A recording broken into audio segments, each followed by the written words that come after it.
The same 1000%. reason why CNN had that article. We've seen these articles time and time again of if you're going to be sexually assaulted, vomit on yourself. Or poop yourself. Yeah. Yeah. Or try to soil yourself because that will dissuade intruders. Guess So what? how dare you defend It yourself? doesn't. This criminal doesn't know better. They don't know that SA is terrible. They don't know that. So how dare you try to stop them? But if you do, how about you stick your fingers down your throat? This is why this shit pisses me off. This father didn't need to die. We see. Ugh. No, he did not. And I it's didn't- really sad that he literally did what his people he was looking up to protect him told him to do. And he still died. All right, we'll play this. Of course, like I said, there we do have the stream link. If you want to share something with us, you're more than welcome to. But while you do, let's play this. This is from the CCFR.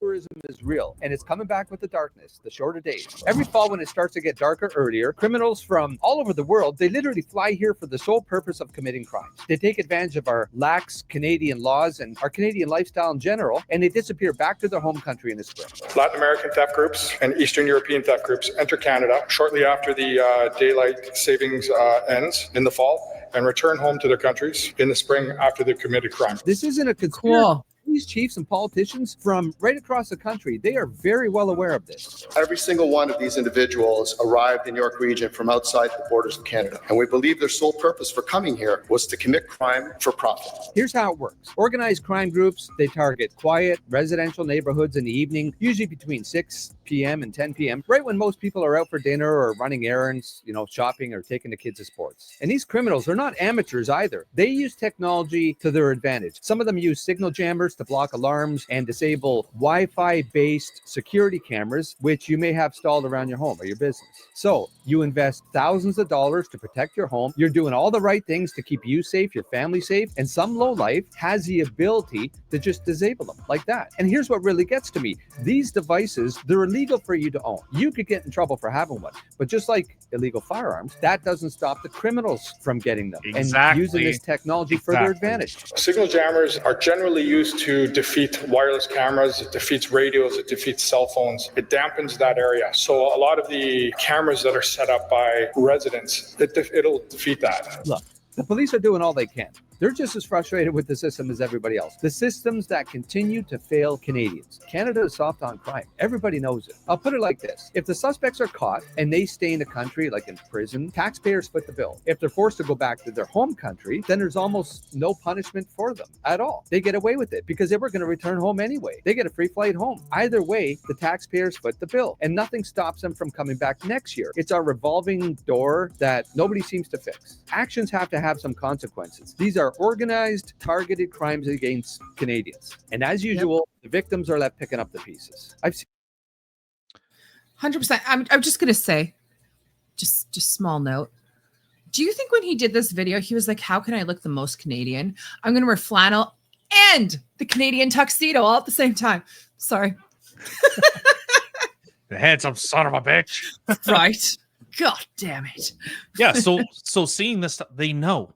So when this is a failure, when these types of things happen, it's a continuation of a failed system. You are the victim, or actually, sorry. You're the fool for getting broken into. They're the victim because you have stuff that they want. Yeah. All right. I don't know. It's funny when we had like many years ago when our family home was broken into. The cops were like, don't go in, just wait for the cops to show up. Called my dad to see if it was him that just left the door unlocked, even though something felt suspicious. My dad's like, nay, I locked that door. Okay. I'm going to tell you, my dad was across the city. He made it to our house before the cops, hours before the cops. And he was just like, fork this shit. I'm going in. And he busted his butt in there. And the funny thing is, as soon as he busted in, I was like right behind him. And my sister and brother-in-law at the time were like, no, get back here. I'm like, no, my dad's got this. But it's sad that like literally he's the first one on the scene. And they're like, no, don't do this, don't do that. But it's like, where the fork are you? It took y'all hours. I called them at 7. They didn't get there till 11 p.m. 11 p.m. No, exactly. But you're the fool. You're the fool. How Yeah. dare you defend yourself, defend your property? And you know what? If they're benevolent enough, maybe they won't shoot you. Maybe they won't murder you in front of your family. Maybe they won't. No, I don't think they do criminal records coming into Canada. I really don't.